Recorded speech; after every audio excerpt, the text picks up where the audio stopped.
Hello, it's Monday. Welcome to the Orangeville Home Prices Report, and my name is David.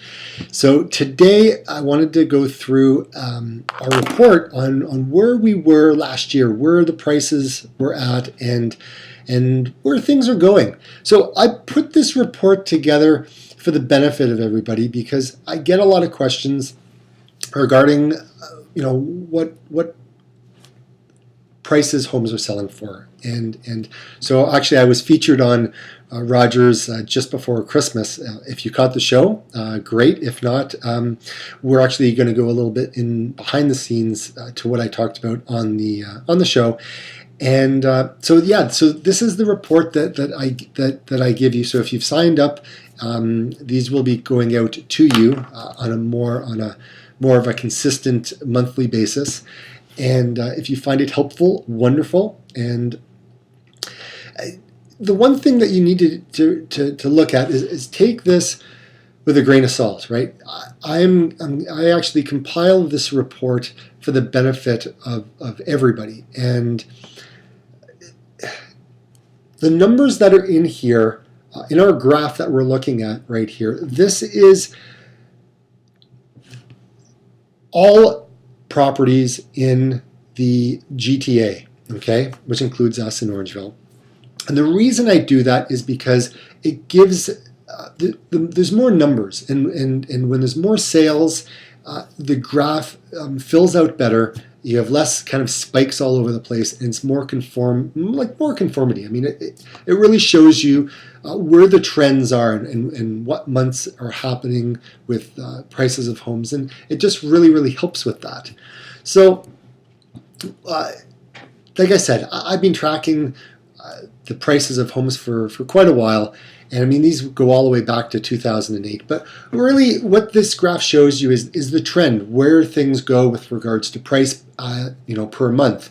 And we see this like over a yearly basis as to how things go. So, they typically start off, in previous year, and then it kind of goes up into January and February. And as we go, we start hitting this kind of ceiling with regards to where the price is at, right? And then it dips, right? And then as you start going into the summer months, and we see a slowdown of sales. It takes homes longer to sell in these months, and the prices of the average price also dips as well.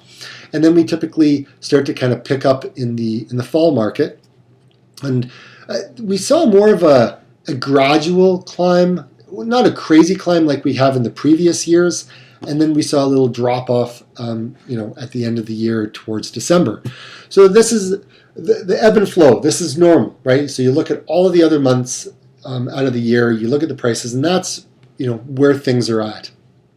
Now, I did a little bit of a typo. It's actually, I did this for a full year, okay? So I wanted to give a lot of people information with regards to this and say, okay, so over the year, where were things at, like with regards to the amount of sales that we typically see, the days on market. So we start off in January, we have 29 sales, and then February we get a little bit more. March improves, April continues, May we have an abundance. That's when we have the most on the market.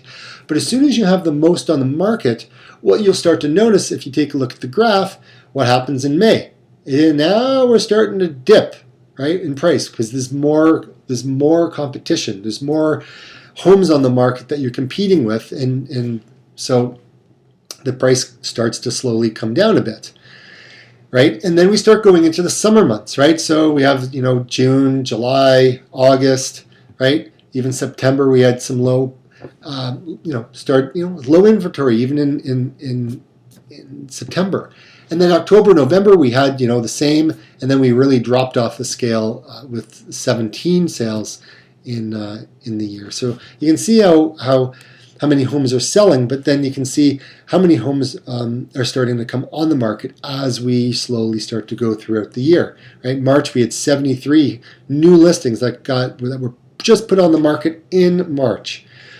And then, like I said, in the summer months, everything kind of starts to drop off. So we have less sales in June, where we have 66 new listings, right? So, and then it starts to kind of balance out in July, and then it starts to go up again in in August. And these are just for detached homes, right? So you can start off, only 60% were selling, right, over in January. But then as we went throughout the year, we hit a couple of months where we had like 100% sale to new listing ratio. I mean, that's crazy, right? And that's in detached homes, right? So when you start looking at, semi-detached, we have a lot less semi-detached homes in Orangeville. But again, you can start seeing that too. We have, a lot of 100% plus months. And then with townhouses, exactly the same thing. We got a couple of 100% months in there as well. Not as strong as the detached ones, but again, we have a lower inventory of freehold townhomes and whatnot. So really, where did things end up at the end of the year? Like what happened, right? So when you start looking at it, we had 806 listings. We had 704 of them sell. That's an 87% sales to new listing ratio, right? So that is an immense amount when you really think about it. How many, what the percentage of getting your home sold, right? I mean, that's pretty darn good. And at the end of the year, we ended up with about 393,000. That was like an average price. And the median price is typically what you would normally see, which is 372. And this takes in all homes, right? Not just detached or whatever, but this is all of them. So 99% days on market, and then average list. Sorry, you know what? That's my mistake. I got these two columns mixed around. So days on market is 27 days, and the average list is 99% of the asking value. Sorry about that.